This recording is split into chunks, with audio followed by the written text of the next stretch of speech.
po sa Panginoon. Gusto ko rin pong samantalahin ang pagkakataon. Una sa lahat, ang pasasalamat po sa Panginoon sa ating pong Bishop Allison, pastoral team ng FPCC, mga kapatid, walang sawang pagtulong po ninyo sa katulad po naming mga lingkod. Ito po ay amin pong pinagsasalamat sa Panginoon sa paggamit po sa inyo. Ang Diyos po ang patuloy na magpala sa inyong mga buhay.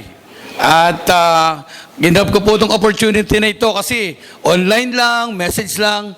Pero salamat po sa Panginoon sapagkat nabigyan po ako ng pagkakataon na mismo sa lugar na ito, sa harap po ninyo, ay makapagpasalamat po ako sa inyong lahat. Salamat po at patuloy po tayong biyayaan ng Diyos ng masaganang buhay. Amen. At tayo po ay manalangin. Maraming pong salamat, Panginoon, sa oras pong ito. Patuloy po kami nagpapakumbaba. Patuloy po, O Diyos, na Ikaw ang patuloy na mataas sa aming buhay. Kami po ay mababa, Panginoon. Dalangin po sa oras na ito na patuloy kang mangusap sa pamamagitan ng iyong mga salita, sa pamamagitan ng iyong Biblia. Hayaan po ninyo, Panginoon, ang iyong lingkod ay patuloy mong gamitin para lamang sa iyong kapurihan. At gamitin mo po ako na maliwanag, na malinaw, maipaliwanag na maayos ang iyong mga salita sa bawat isa. Maraming pong salamat sa iyo pong papuri. Pasasalamat parangal sa pangalan po namin, Panginoong Jesus. Amen. Ang ating pong teksto na binasa po kanina ay mula po sa Jeremias. Jeremias 15, beginning 15 to 21. Mga kapatid, tayo pong lahat ay nananalangin. Kaya po sa ating pong pananalangin, tayo po ay nabibigyan ng katugunan. Ano po? At kapag hindi natin inalis ang ating pong paningin sa Diyos, doon po natin mararanasan ang pagkilos ng Panginoon. Subalit kung ito po yung mabaling sa ating sarili, ay may mga pagkakataon po, mga kapatid, na idadaan tayo sa nais ng Panginoon at nais po niyang daanan. Kapag tayo po ay nananalangin, wala naman po sigurong Kristiyano na hindi po nananalangin. Amen po ba? Lahat po ng Kristiyano ay nag-profess at nagko-confess na tayo po ay anak ng Diyos. Tayo po ay tinawag ng Panginoon bilang mga anak niya. At alam po ninyo, kung minsan, ang pananalangin po natin ay maganda naman pong pakinggan kapag maganda ka maghanay ng mga pananalita, pero ang panalangin po ay hindi po nakukuha sa ganda ng mga salita. Amen po? Hindi po nakukuha sa ganda ng salita. Hindi po natin basta-basta makukonvince ang Lord doon.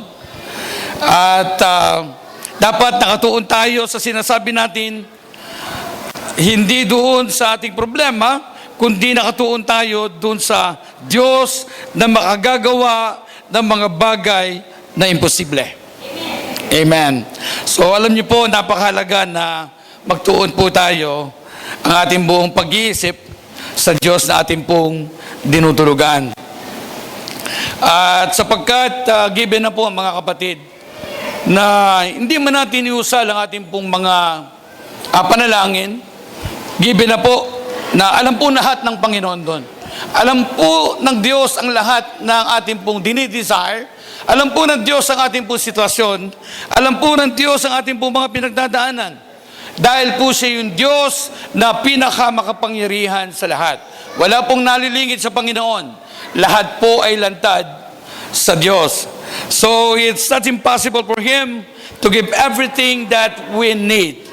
Mga kapatid, meron lang po akong ilang layunin bakit ko po naisip pangaral ito sa inyo ngayong umaga upang matuon sa Diyos ang ating pong ating dinadalanginan at hindi sa laki ng ating pong pangangailangan. Meron din po tayong gawi na ganun. Amen po ba? Na the moment we pray, nakapokus po tayo doon sa laki ng ating pong prayer o yung prayer request po natin. Mga kapatid, instead of focusing our minds unto the Lord, madalas hindi po tayo nakakatanggap ng katugunan sapagkat ang pinagtutuunan po natin ng pansin, yung laki po ng ating pong pangangailangan. Pangalawa, upang maiwasan nating akusahan ng Diyos. Take note.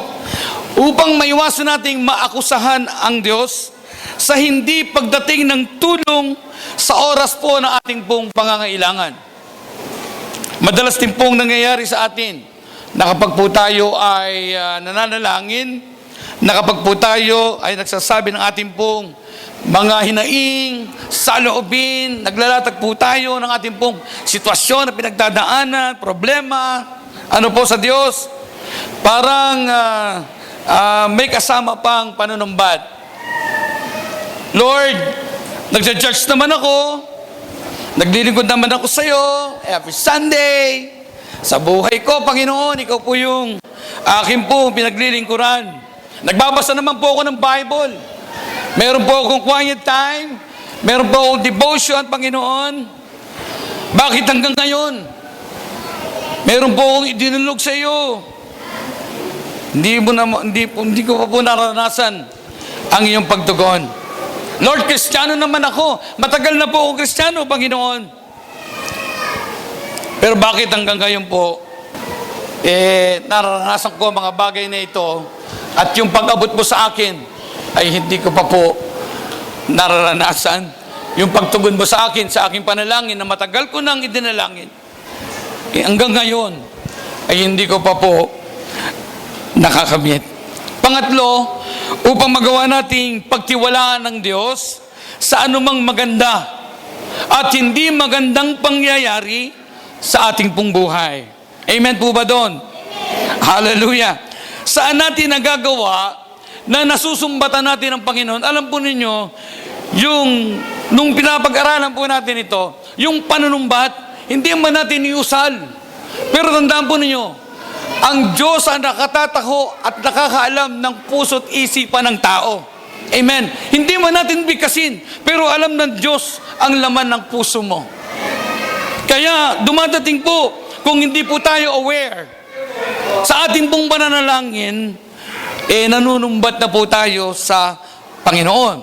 Kaya po itong pangangaral na ito ay upang magawa nating pagtiwalaan ng Diyos sa anumang maganda at hindi magandang nangyayari sa ating pong buhay.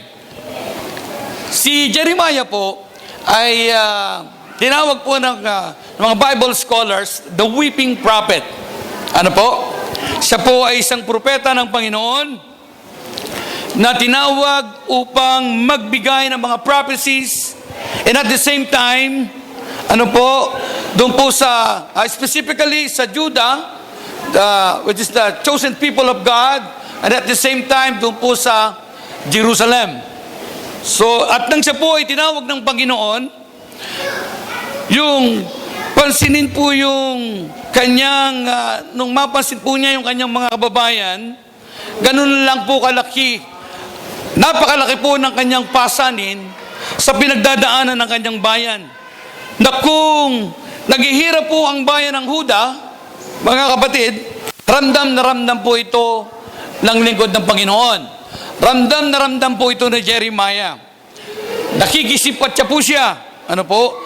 Nararamdaman po niya ang bigat, ang hirap na pinagdadaanan ng bayang Israel. Specifically, yung pong bayan po ng si Jeremiah po ay isang lingkod ng Panginoon na nag-serve sa Diyos as a spokesman to Judah for a period of 40 long years. Isipin po ninyo, siya po'y ginamit ng Panginoon bilang spokesman sa bayan po ng Huda, sa bayan ng Diyos for 40 long years. At doon sa 40 long years na yun, as God's spokesman to Judah, and yet, ito na po ninyo and yet, nobody listened. Grabe po Ikaw ay nangangaral, ginamit ka, yung kapahayagan ng Panginoon, dumating sa Kanya. Sabihin mo sa aking bayan, nangangaral siya ng salita ng Diyos for 40 long years. Pero at the end, walang nakinig. Grabe po Wala pong nakinig. Ang hirap po ng katatayuan kasi naglilingkod ka sa Diyos ng ganong katagal bilang isang propeta ng Diyos, and yet yung pinapangaralan mo for a period of 40 long years, ano po? Walang nakinig ni isa. Grabe po. Kung pastor ako, hindi na ako tutuloy. Wala nang naniniwala sa akin eh.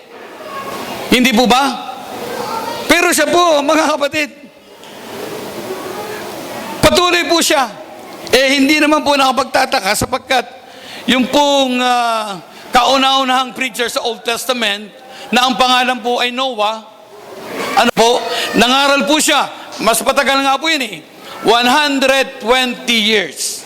Pero, sino lang po na-convert? Yun lang po kanyang household.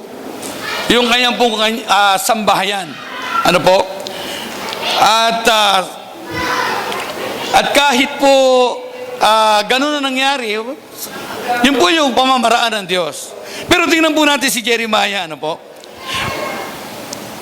Nang nag-serve si Jeremiah as God's spokesman to Judah, but when Jeremiah spoke, ang sabi doon, nobody listened. Hindi po nakapagtataka, mga kapatid, ano po, na ang taong ito, maliwanag po kasi sa kanya, na ang tumawag sa kanya ay ang Diyos na pinakamakapangyarihan sa lahat. It doesn't matter kung walang nakikinig. Ang mahalaga, ibaba niya, sabihin niya, ipangaral niya kung ano ang sinasabi ng buhay na Diyos para sa kanyang bayan. Amen. Hallelujah. Kaya po, mga kapatid, ang bayan po ng Huda noong mga panahon na yon ay napakasaba. Grabe po ang ginagawa ng bayan ng Huda. Sa pagsamba sa mga Diyos-Diyosan, pinagpalit nila ang buhay na Diyos sa mga Diyos-Diyosan. Naging priority nila ang kanilang mga sarili. Sa kalayawan, sa lahat. Abomination sa Diyos. Pagsalangsang sa Panginoon, ang ginagawa po nila. Pero tingnan po ninyo, mga kapatid, si Jeremiah po ay ginamit ng Panginoon. He consistently and passionately urged to act. Pero sa totoo lang, dahil walang nakinig, wala ring gumawa. Wala ring sumunod. Nobody moved. Ano po? Tinatawagan niya po yung mga tao na umakto sila, sumunod sila sa pinapagawa ng Panginoong Diyos. Pakinggan ng mga tao yung warnings ng Panginoon na ibinibigay, ipinapahayag ng propetang ito sa bayang Israel. And yet, ang mga tao pong ito ay hindi kumilos, hindi sumunod. Patuloy po sila sa paggawa ng kasamaan. And he certainly did not attain material success, ang Jeremiah pong ito. Kung titignan po ninyo, kapag makikita po ninyo ang buhay po ng lingkod pong ito, ang propetang ito, si Jeremiah po, hindi po siya mayaman. Hindi po niya narating yung pagiging mayaman bilang isang lingkod ng Panginoon sa ibabaw ng mundo. Di po niya narating. Di po niya naranasan. Siya po ay isang mahirap na lingkod ng Panginoon. At siya po talaga ay sobrang deprived. Ano po? Pagdating po sa mga bagay na mga material. Sapagkat siya po ay lingkod ng Panginoon, naranasan din po niya na itapon siya, ano po, sa kulungan. Siya po'y lingkod ng Panginoon. Dahil sa paghahayag ng mensahe ng Panginoon, naranasan po ng lingkod na ito na siya rin po ay itapon sa balon. At naranasan din po ng propetang ito na siya po ay dalhin, ano po, sa Egypt.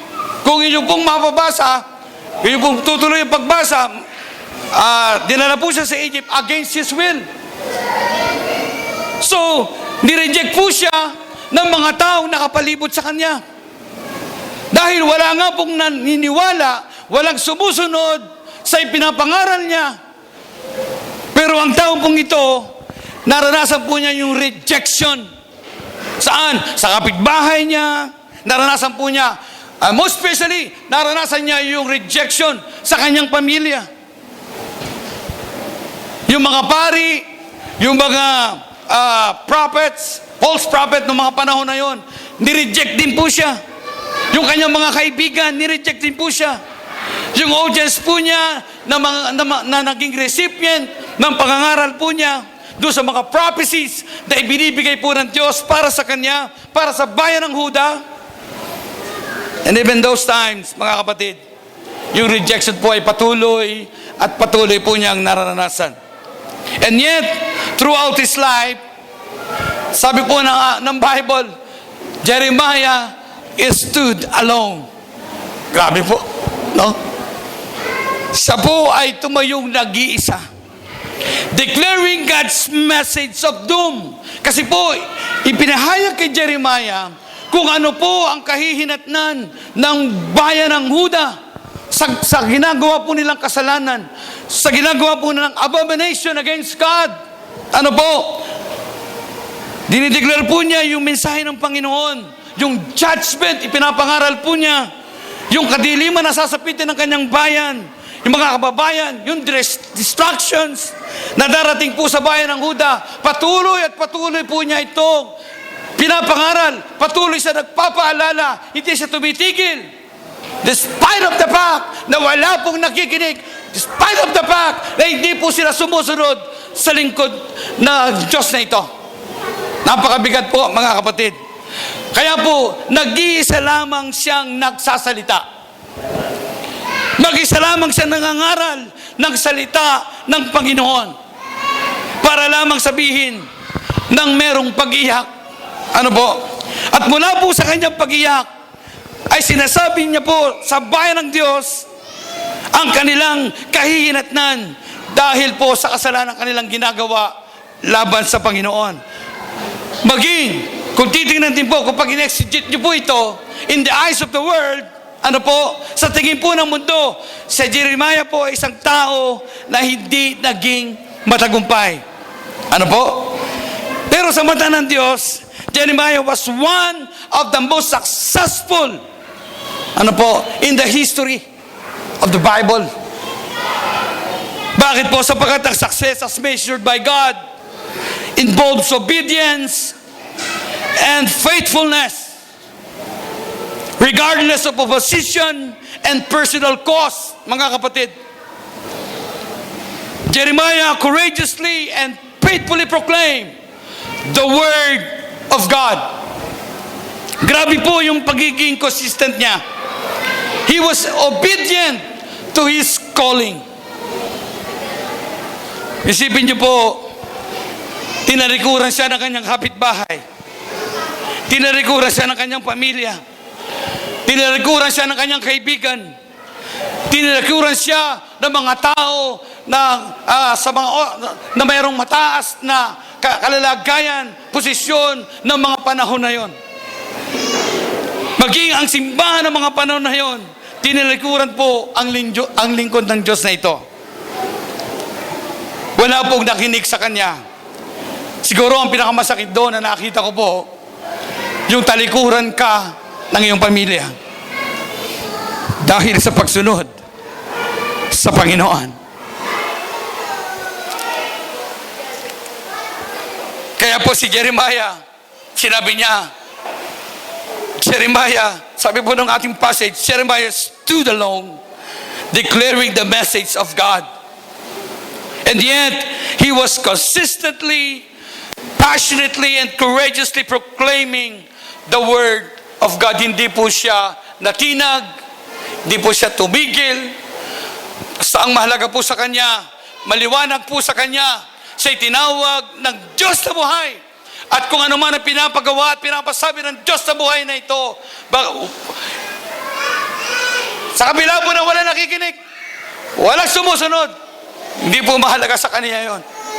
Ang mahalaga, ang sabi po doon, he was obedient to his calling. Hallelujah. Amen. Glory to God.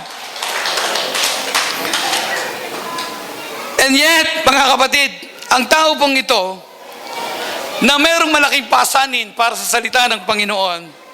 Ang tangi po niyang pinaguhugutan ng lakas. Ang tangi pong pinaguhugutan ni Jeremiah ng lakas, mga kapatid, sa lahat po ng adversities na kanya pong pinagdadaanan, sa lahat po ng mga kapagsubukan na kanya pong napagdaanan. Bagamat napakasakit na siya po ay iwanan ng kanyang pamilya, tinalikuran siya ng kanyang mga kaibigan, tinalikuran siya na nagmamahal sa kanya dahil sa pagsunod niya sa Panginoon. Ingat na ingat po ang Jeremiah ito, sapagkat ang priority niya, yung pagtawag sa kanya at maliwanag kay Jeremiah. I said again, napakaliwanag po kay Jeremiah na ang tumawag sa kanya ay Diyos. Amen? Maliwanag po kay Jeremiah na ang tumawag po sa kanya ay Diyos na pinakamakapangyarihan sa lahat. Mga kapatid, ito po ay absolute message din sa bawat isa sa atin. Dapat maliwanag din po sa atin na ikaw at ako ay ang Diyos na buhay ang tumawag sa atin. Ano man ang ating pagdaanan. Hallelujah. Nasasaktan man tayo. Hindi tayo makakilos. Pero itataas at itataas pa rin natin ang kamay. Pupurihin at datakilahin natin ang Diyos. Sapagkat maliwanag sa atin na ang tumawag sa iyo at sa bawat isa ay ang Diyos na pinakamakapangyarihan sa lahat. Hallelujah. Kaya po, sa buhay po ni Jeremiah, pinagkukunan niya ng lakas ay walang iba kundi ang Panginoon. Sa pamamagitan ng buhay po niya ang nananalangin. Buhay po niya ang dumulog sa kanyang Panginoon. Alam niyo po, binaybay ko po yung mga napakaraming mga prominent biblical characters sa Biblia. Karamihan po talaga sa kanila, lahat po talaga ay may kanya-kanya pong mga weaknesses. May kanya-kanya pong mga flaws.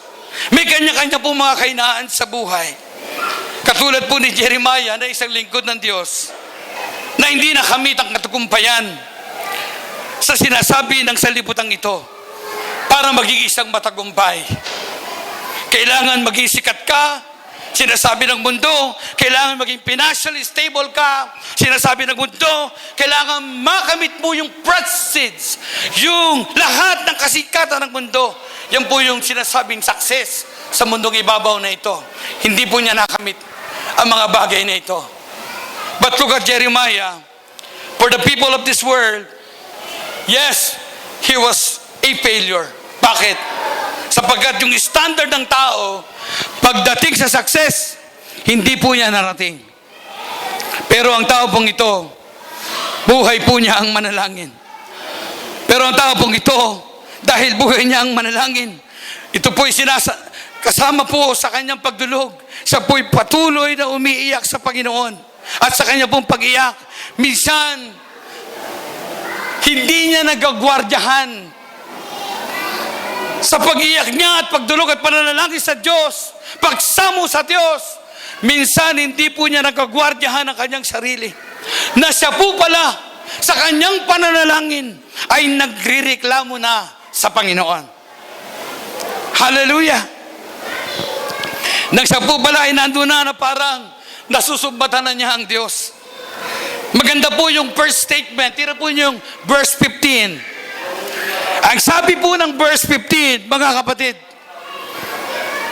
tingnan po ninyo, sinabi ni Jeremias, Yahweh, ikaw ang nakakaalam ng lahat ng bagay.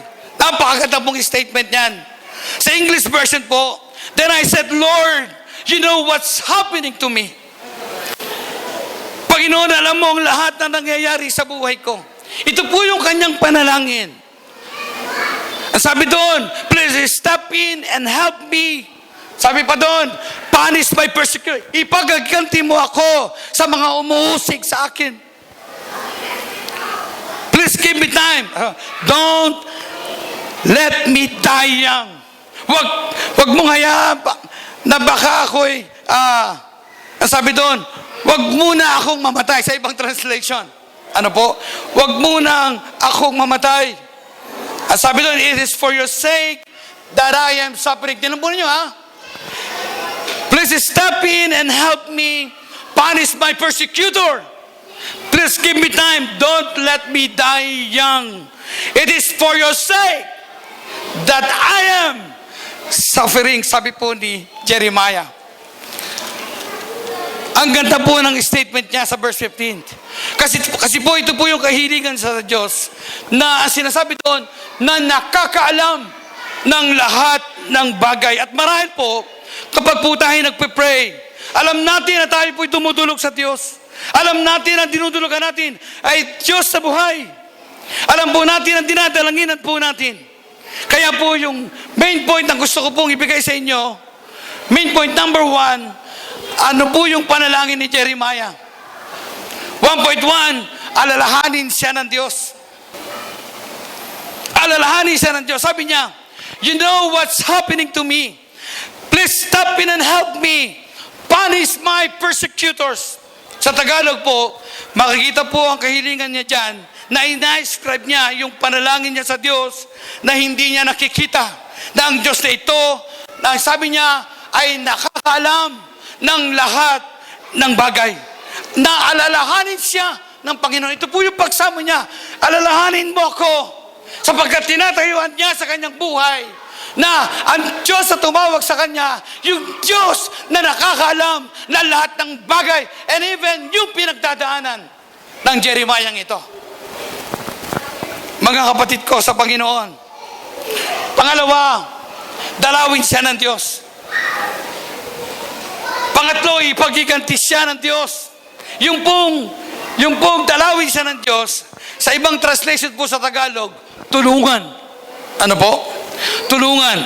So yung ipagiganti mo ko sa lahat ng umuusik sa akin, then 1.4, huwag mo nang mamatay. Ito po yung medyo, ito po, kapag ginagsigit po natin ito, huwag mo nang mamatay. Maganda po yung panalangin niya sa Diyos. Sabi niya, don't let me die young. Huwag muna akong mamatay, Lord. Huwag mo muna akong kunin. Maaga pa, parang gano'n, maaga pa. Sapagkat, ang sabi niya doon, tinan po ninyo ha, sapagkat ako'y naghihirap, alang-alang sa'yo. So ito po yung kahilingan ni Jeremiah. At kung mapapansin po ninyo, absolutely, ito rin po ay applicable sa bawat mga anak ng Diyos. Ito rin po ay applicable sa bawat isa sa atin, mga kapatid. Na sapagkat kapag nananalangin tayo, kapag dumudulog tayo sa Panginoon, hinihiling natin sa Diyos na tayo po ay kanyang alalahanin. Yung intervention po ng Panginoon, gustong-gusto po natin yun maranasan sa ating pong buhay. Sa anumang sitwasyon na ating po pinagdadaanan. Yung dalawin tayo ng Panginoong Diyos. Yung tulungan tayo ng Panginoong Diyos. Ganun naman po tayo kapag po tayo nagpipray, mga kapatid. Gusto natin na tayo po'y makaranas ng makalangit na pagtulong mula sa ating Panginoon. Sapagkat wala pong nananalangin sa Diyos na hindi po nagsisik o hindi naghahanap ng tulong mula sa Panginoon. Amen po ba? Hallelujah! So theologically speaking, ang Diyos po ang nakapagbibigay sa atin ng tuloy-tuloy na tulong at pagtulong upang katagpuin lahat ng ating pong mga pangangailangan. Alam ng Diyos ang lahat ng ating pong pinagdadaanan. Alam ng Diyos ang hirap na ating pong pinagdadaanan at naranasan sa ating buhay. Alam niyo po kung bakit sinabi ni Jeremiah, ipagiganti mo ako sa mga umuusig sa akin. Punish my persecutor, Lord. Bakit po sinabi ni Jeremiah yun? Kasi isipin niyo po, pinapangaralan niya ang mga taong ito. Sinabi niya kung ano ang kanilang nararapat gawin upang sila'y magbalik loob sa Panginoon. Upang tigilan nila ang mga ginagawa nilang karumal-dumal sa harapan ng Panginoon. At higit sa lahat, yung pagtakwil nila sa Panginoon. Dahil sumasamba sila sa mga Diyos-Diyosan. Nagiging priority na ang kanilang mga sarili. Instead, sambahin nila ang Panginoon. Subalit, sa kabila po ng pangangaral ng Jeremiah ito, kaya po siya nanalangin na, Lord, punish my persecutor. Kaya po siya tumatalangin kasi yung bayan po ng Israel, sa kabila po ng kanya pong ginagawa, inuusik pa po siya. Ang kapalit po ay hindi pa po magandang treatment para po sa propetang ito. At kahit siya po ay lingkod ng Panginoon, nakakaramdam din po siya ng takot. Tayo man po, amen, nakakaramdam din po tayo ng takot. Nakakaranas po tayo ng takot. Halos hindi natin alam kung saan tayo magsisimula. Di natin alam kung ano ang ating gagawin. Pero tingnan po ninyo si Jeremiah. Dumating din po sa buhay niya, sa kabila po ng lahat ng ginagawa niya para sa Diyos, dumating po yung persecution, pag-uusig, yung hindi magandang treatment sa kanya ng bayang Israel. Pero sa panahon po ng takot na ito, sabi po ng Biblia, wala po siyang ginawa kundi lumapit siya sa Diyos. Dumalangin siya sa Panginoon. Ang Diyos na makakagawa at makakaabot ng kanya pong pangangailangan. Sabi niya, Panginoon, parusahan mo ang mga umuusig sa akin. At tama naman po. Tama naman po. Dahil kung ano man po yung gumagawa po sa atin, nang hindi maganda, dapat at marapat lamang na idulog natin ito. Tayo po'y magsumbong sa Diyos. Amen. Huwag po tayong gaganti. Amen. Sabi po na Apostol Pablo, ang paggiganti ay sa Panginoon. Hallelujah. Tandaan niyo po, kapag anak tayo ng Diyos, ang magiging ganti sa iyo at sa akin, mga kapatid, sa panahon na tayo po ay naargabyado, sa panahon na ginagawan tayo ng kwento na puro kasinungalingan, sa madaling salita, minamarites tayo. Hello? Idulog natin sila sa Panginoon. Amen? Hallelujah! Katulad ni Jeremiah, meron po siya kakampi. Meron siyang pinanghahawakan sa kanyang buhay na magtatanggol sa kanya doon sa nakambang pagpatay sa kanya ng bayan, ng mga tao. Ang Diyos po ang patuloy na kakampi niya. Ang Diyos po ang patuloy na tagapagtanggol niya. Ang Diyos po ang mag-iingat sa kanya. At ang Diyos po ang gaganti sa kanya, sa mga taong gumagawa sa kanya ng kasamaan. Mga kapatid ko, ang Diyos po ang ating po kakampi. Huwag po tayong mawawala ng pag-asa. Kung tayo man po ay sa tingin natin, Lord, anak mo naman ako, naglilingkod ako, ikaw yung nagiging priority ko. Pero bakit? Ang dami pong mga kapagsubukan, ang dami pong mga salita, ang daming umaaway, daming nagmamarites. Pero Lord, alam ko pong nandyan ka para sa akin. Ang Diyos po na ating sinampalatayanan, ang Diyos po na ating pinaniwalaan, ang Diyos po na ating pinaglilingkuran, as ang Diyos na magtatanggol sa bawat kanyang mga anak. At ang Diyos po na ito ang tumutulong sa atin para ikaw at ako ay patuloy na makahulagpos sa mga kahirapan sa buhay na ito. Kaya kung tingnan niyo po si Jeremiah, sinabi niya sa Diyos kung ano ang gusto niyang sabihin. Sinabi niya, Lord, takot akong patayin ang mga taong ito. Gusto na po siyang patayin. Pero sabi niya sa Panginoon, Lord, huwag mo naman akong pahintulutang mamatay ng maaga. Kaya nga po, nagsasabi ako ngayon. Tinan po ninyo yung pananalita niya. Kung inyo po titingnan maigi, kung magiging sensitive po kayo, Panginoon, kaya ako nagsasuffer ngayon, alang-alang sa iyo. Tingnan po ninyo yan. Alang-alang sa iyo. Huwag muna ako mamatay, Lord. Maganda naman po yun, huwag tayong dumulog tayo sa Panginoon. Huwag po tayong mag-alinlangan na magsabi Lord, kahit senior citizen na po ako, ay wag po muna ninyo kung kukunin. Gusto ko pa pong subaybayan ang aking mga anak, mga apo. Di po ba? O tayo po, hindi naman po masama na tayo'y tumulog sa Panginoon at sabihin natin sa Diyos, wag po muna tayo kuhanin ng Panginoon. Dahil maglilingkod pa tayo sa Diyos. Amen? Hallelujah! Hindi pa tapos ang Diyos para sa atin. Amen? Praise God! Kahit na po matanda na ako, Lord, wag muna po. Gusto ko pa pong mabuhay. Hindi naman po masama magsabi ng ganon. Kaya ang pinaka-the best na lalapitan po natin, dudulugan po natin sa panahon na meron po tayong gustong sabihin sa lahat ng ating kabigatan sa ating pong buhay.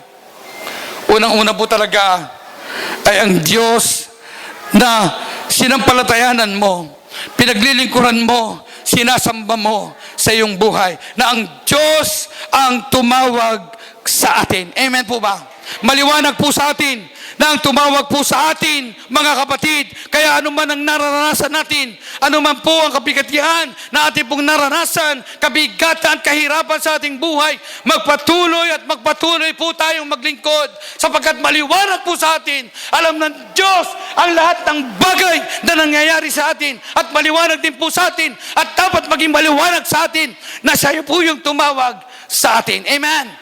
Palapakan po natin ang Diyos. Hallelujah. Glory to God.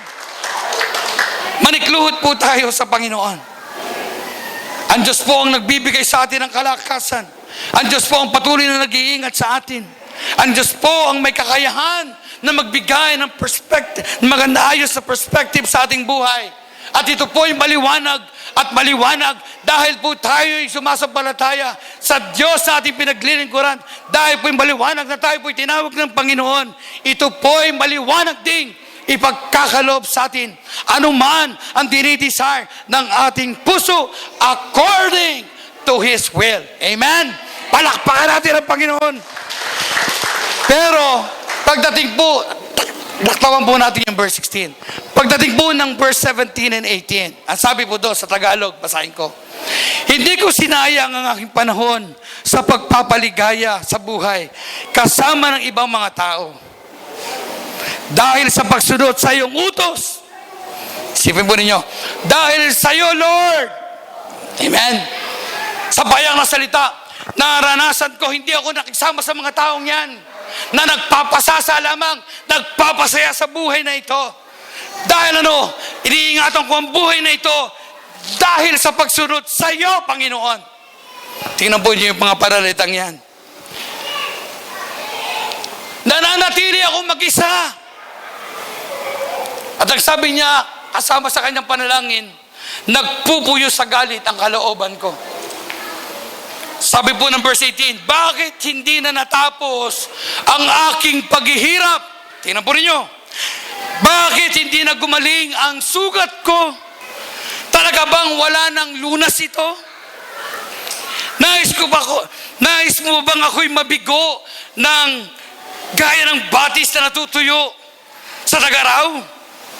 Ano po ang mapapansin nyo sa panalangin ni Jeremiah? Pagdating po ng verse 17 and 18, napakarami na po niyang tanong.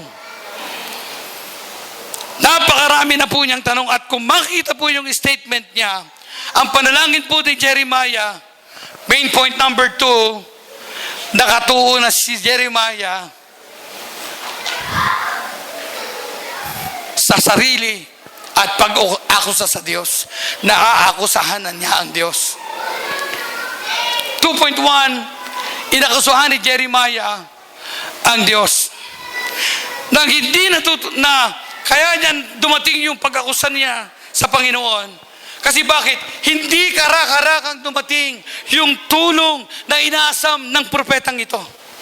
Sa panahon na ng kanya pong pangangailangan.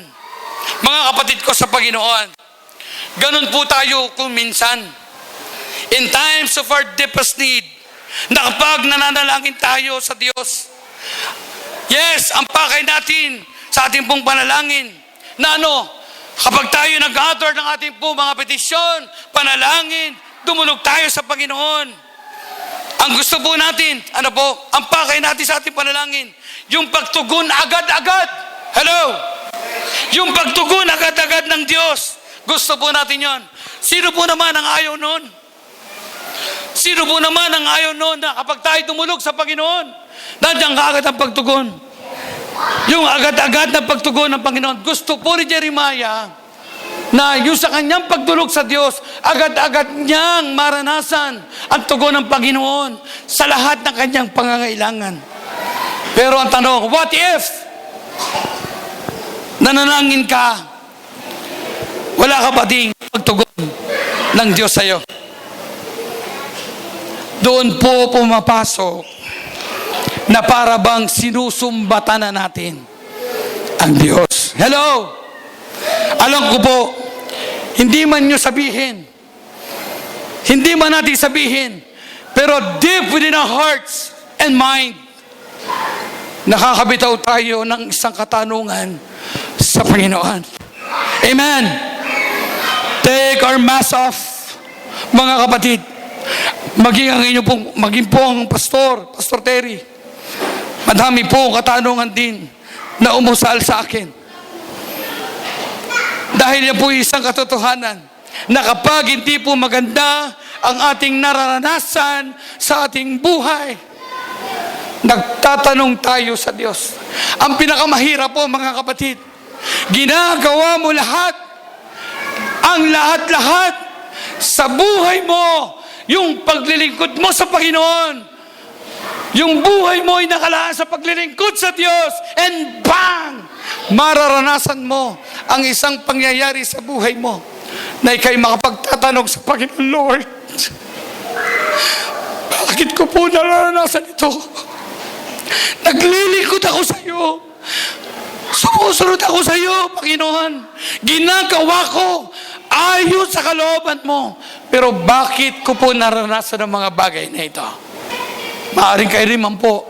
Maaring kayo man ay naranasan ang mga bagay na ito. Maaring, Lord, bakit ako nasasaktan? Bakit naranasan namin ang mga bagay na ito? Sa kabila na kami po ay patuloy na naglilingkod sa kabila, Panginoon, na kami po ay patuloy na sumasamba sa iyo. Pero bakit po dumating ang mga bagay na ito? Katulad din po ni Jeremiah, dumating na po siya sa pananumbat.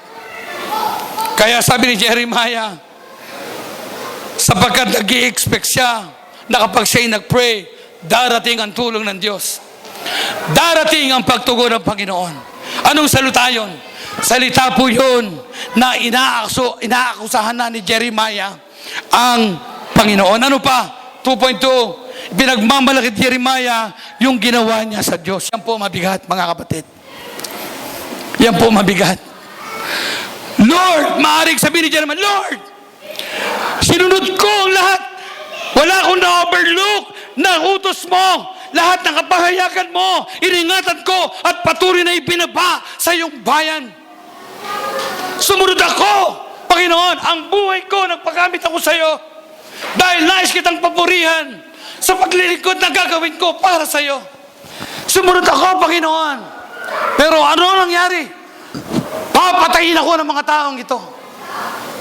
Iniwanan ako ng aking pamilya.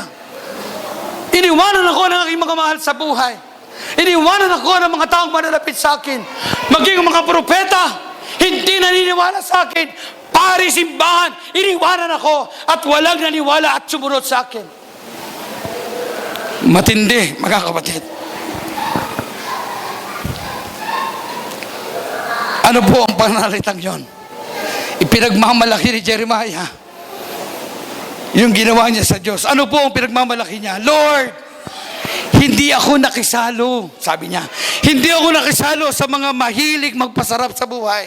I sat alone because of your hand was on me, Panginoon. Kasi naramdaman ko yung kamay mo ay nasa akin, Panginoon. Kaya pinili kong mag-isa. Ano pong salita yun? Pinili mag-isa, pinili kong hindi sumama sa mga mahihilig magpasarap sa buhay. Maganda naman po talaga yon kung tutuusin. Naiiwalay mo sarili mo sa mga taong na patuloy na nagpapasarap sa buhay. naiwalay ang sarili mo. Pero sa panahon ng pananalangin, kaya po sinabi niya ito, sapagkat gusto niyang umakto, o sabi niya, gusto niyang kaagad-agad maranasan ang pagtugon ng Panginoon sa kanyang buhay. Ganun po tayo madalas, amen.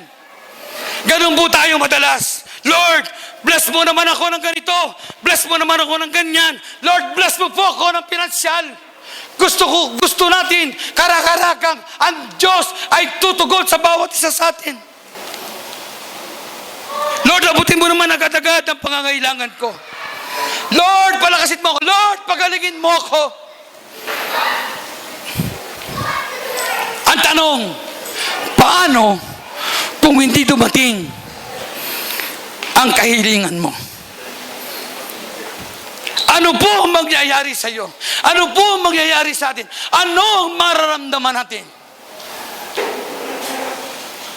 Katulad po ni Jeremiah, hindi lamang po niya ay pinagmalaki ito, kundi ang sinabi niya, hindi niya sinayang ang panahon sa pagpapaligaya sa buhay. Pinili ko, Lord, na hiwalay ang aking sarili alang-alang sa iyo. Pinili ko, Lord, na mag-isa upang sundin ang kalooban mo. And 2.3, nagpupuyos na po siya sa galit. Hanggang sa ano? Nagpupuyos na po siya sa galit. Galit na po siya sa Diyos. Bakit? Sapagkat hindi po niya maantay. Inip na po siya. Gusto na po siyang patayin ng mga tao.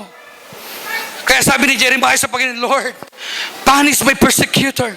Parusahan mo ang mga taong ito. Kaya sabi ng Panginoon kay Jeremiah, nakikita mo ba ang kalagayan ng aking bayan? Oo, napakasama ng bayang ito. Napakasama ng kanilang ginagawa sa akin. Pero tandaan po ninyo, kung babasahin niyo po at i-exit no ang salita ng Panginoon, makikita niyo pa rin ang laki ng pag-ibig ng Panginoon para sa kanyang bayan. Mga magulang ko at mga kapatid ngayong umaga, darito po ang Panginoon sa buhay ng bawat isa sa atin.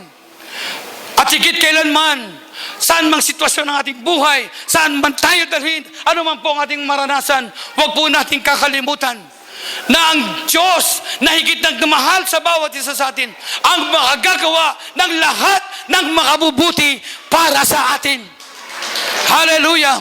Nasasaktan ako, praise be to God! Naghihirap ako, praise be to God! May karamdaman ako, Lord, magpapatuloy akong maglingkod sa iyo.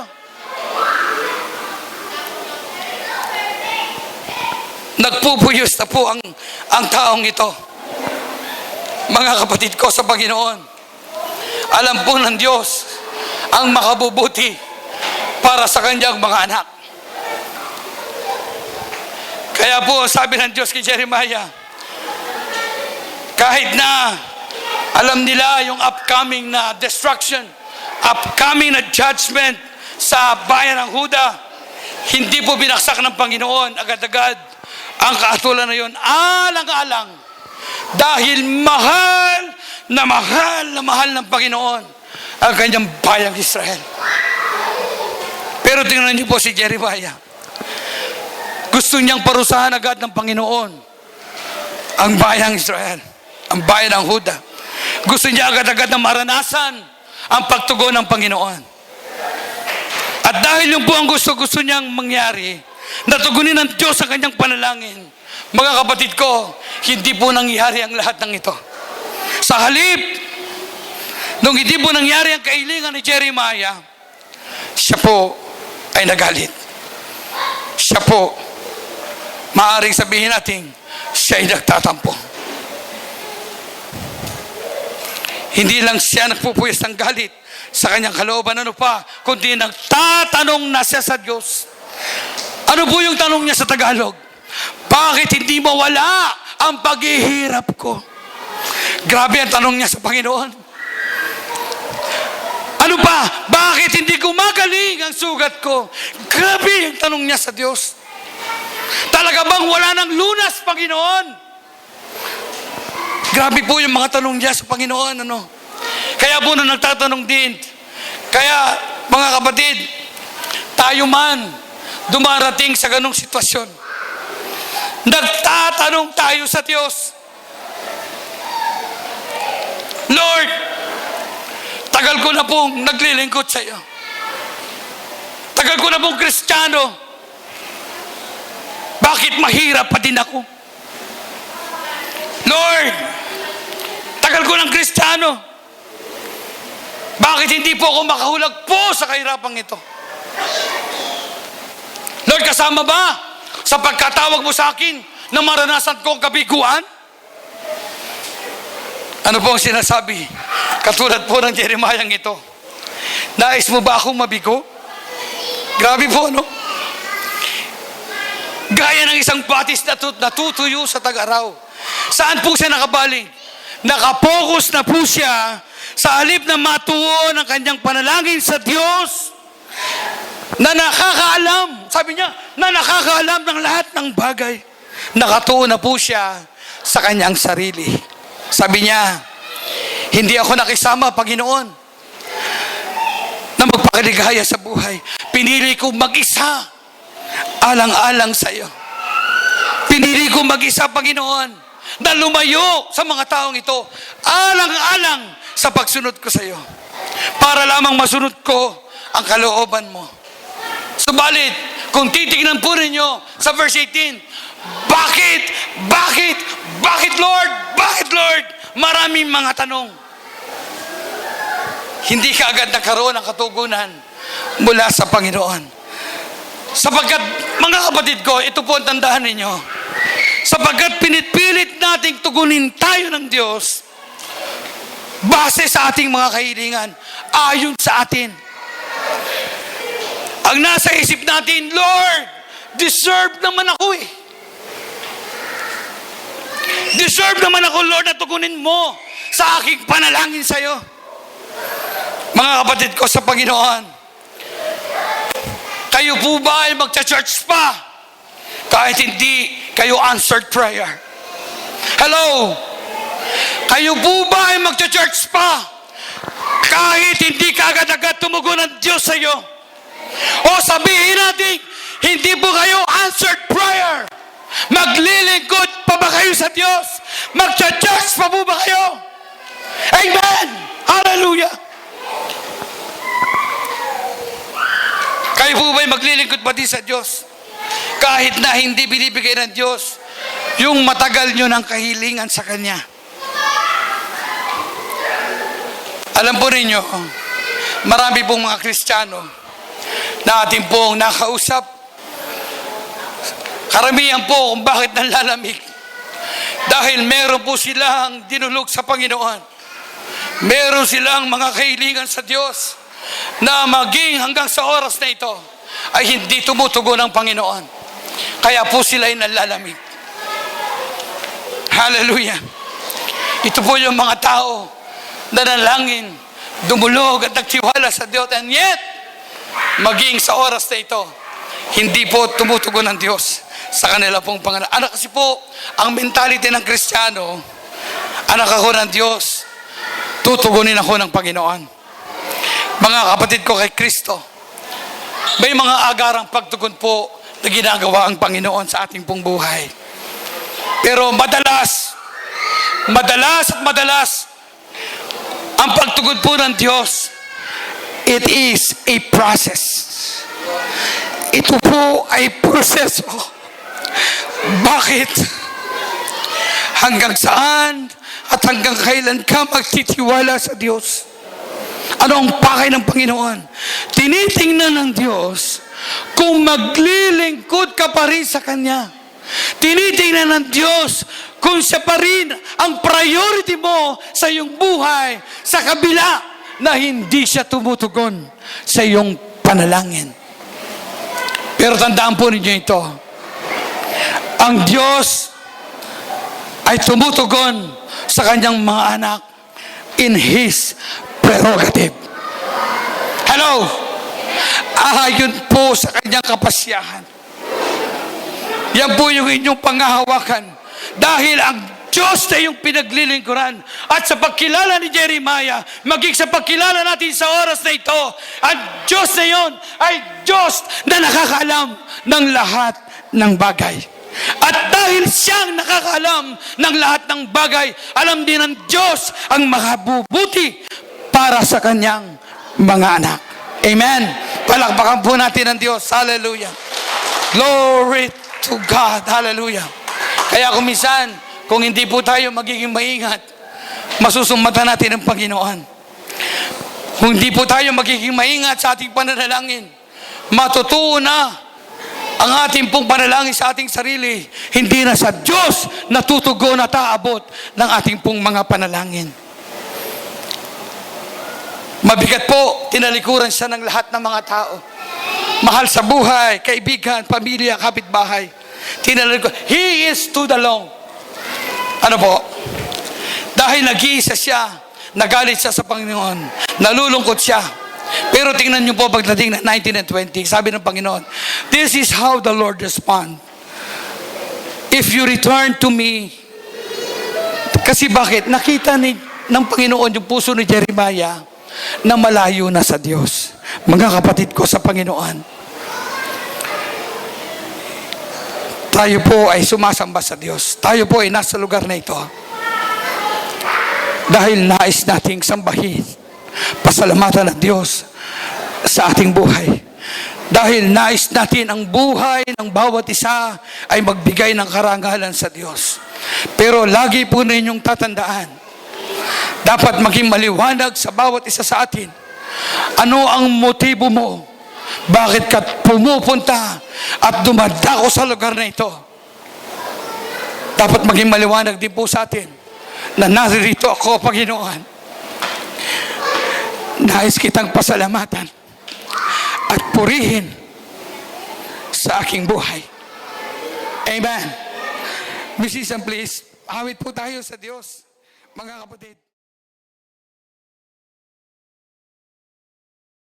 Mula sa aklat ng Jeremias, Kabanatang 15, talatang 15 hanggang 21. Sinabi naman ni Jeremias, Yahweh, ikaw ang nakababatid ng lahat. Alalahanin mo ako't tulungan. Ipaghiganti mo ako sa mga umuusig sa akin. Huwag kang pahinuhod sa kanila at baka ako'y kanilang patayin. Ako'y hinahamak nila dahil sa iyo. Nagsalita ka sa akin at pinakinggan kitang mabuti. Ang mga salita mo'y aking kagalakan. Ako'y sa iyo, Yahweh, Diyos na makapangyarihan sa lahat.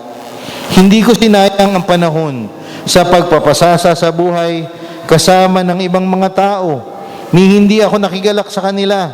Manapa na natili akong nag-iisa sapagkat may ipinapagawa ka sa akin.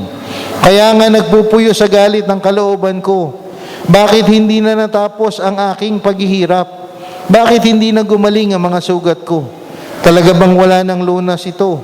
Wala ba akong tatanggapin kundi kabiguan gaya ng isang batis na natutuyo sa tag-araw? Ganito ang itinugon ni Yahweh. Kung manunumbalik ka, tatanggapin kitang muli at ikay muli kong gagawing alipin. Kung magsasalita ka ng bagay na may kabuluhan, at iiwasang sambitin ng anumang kasumpa-sumpa, gagawin uli kitang propeta.